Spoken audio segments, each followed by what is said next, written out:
آپ سے تھوڑی دیر کے لیے آپ کو ڈی اے خان لے کے جانا چاہوں گا، جہاں سے مولانا فضل الرحمان بار بار کہہ رہے ہیں کہ جے یو آئی کو انتخابی عمل میں دیوار کے ساتھ لگایا گیا ہے اور اسٹیبلشمنٹ نے ہمیں پارلیمان سے باہر رکھا ہے. مولانا نے سڑکوں پہ آنے کی کال بھی دے رہے ہیں، تیاری بھی کر رہے ہیں، اسٹریٹ پاور بھی ان کے پاس ہے. مولانا کی اسٹیبلشمنٹ کے خلاف جو چارج شیٹ ہے سر، کس حد تک درست ہے؟ کیا واقعی ایسی کوئی صورتحال ہوئی ہے؟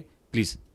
میں آئی تھنک کہ پارشلی اس کویشچن کا جواب دے چکا ہوں، جہاں پہ یہ کہا گیا کہ 8 فروری کے اندر کہا گیا ہے کہ الیکشن میں ریگنگ ہوئی. تو میں نے آپ کو بتایا ہے کہ فوج کا جو رول ہے، کیونکہ میں فوج کی طرف سے ہی جواب دے سکتا ہوں، میں یہ بتا رہا ہوں کہ فوج کا جو رول تھا 8 فروری کو جنرل الیکشن 2024 میں، وہ سیکیورٹی، سیکیور انوائرمنٹ قانون نافذ کرنے والے اداروں کے ساتھ مل کے پرووائڈ ہونے تک تھا، اس سے زیادہ نہیں تھا، ایز پر دی مینڈیٹ جو کہ دیا گیا الیکشن کمیشن پہ.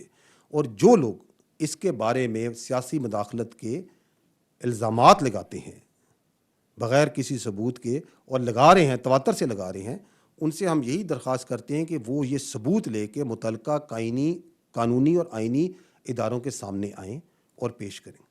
اور ہم الزام کا جواب الزام تراشی سے نہیں دینا چاہ رہے. جہاں تک امن و امان کی بات ہے، جہاں تک یہ بات ہے کہ جی طاقت کے زور کے اوپر سیاسی مضموم مقاصد حاصل کیے جائیں گے، تو اس پہ آئی تھنک ریاست is absolutely clear.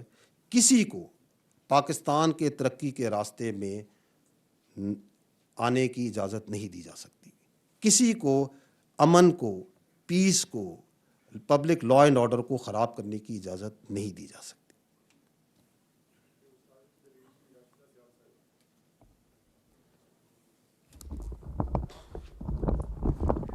Thank you sir. راشدہ سیال اب تک سے. سر میں یہ جاننا چاہوں گی کہ بہاول نگر میں گزشتہ ماہ ایک انسیڈنٹ ہوا جس میں پولیس کے کچھ انڈیویجولز تھے اور آرمی سے انڈیویجولز تھے جن کے درمیان ایک کلیش ہوا. اس کو سوشل میڈیا پر اور مختلف پلیٹ فارمز پر یہ رنگ دیا گیا اور یہ تاثر دیا گیا کہ یہ دو ریاستی اداروں کے درمیان تضاد ہے اور کلیش ہے. اس کے حوالے سے ایک JIT اور انکوائری بھی آرڈر کی گئی تھی.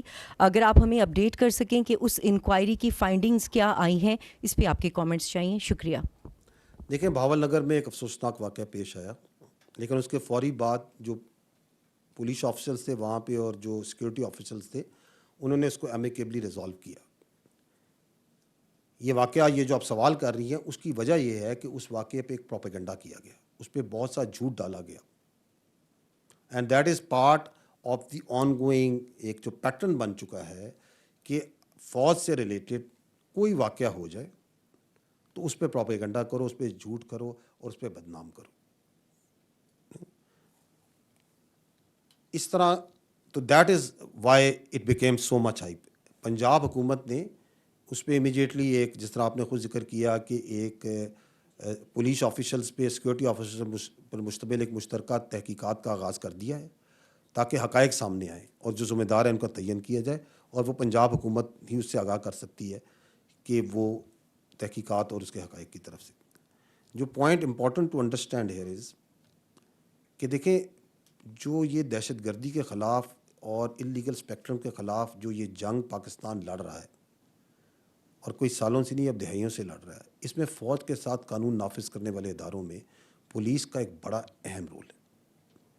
اور پولیس فوج کے ساتھ شانہ بشانہ کھڑے ہو کے وہ یہ جنگ لڑ رہی ہے. ان کی بہت قربانیاں ہیں. وہ فرسٹ لائن ہے جو کہ گلیوں میں، محلوں میں کرمنل مافیا کے اگینسٹ، دہشت گردی کے اگینسٹ کھڑی ہوتی ہے. آپ ادھر سے جائیں پنڈی میں تو آپ کو شہدائے پولیس کی ایک لائن نظر آتی ہے دیواروں پہ لگی ہوئی. تو یہ جو ملک دشمن عناصر ہیں، یہ ہمیشہ سے اس کوشش میں ہوتے ہیں کہ افواج پاکستان اور قانون نافذ کرنے والوں میں رخنہ اور دراڑ ڈالی جائے. And they are on look out for such small events.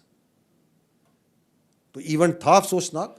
It was resolved in a very amicable manner. اس کی انکوائری ہو رہی ہے تاکہ فیکٹس بھی ہوں، ذمہ داران کا تعین بھی ہو.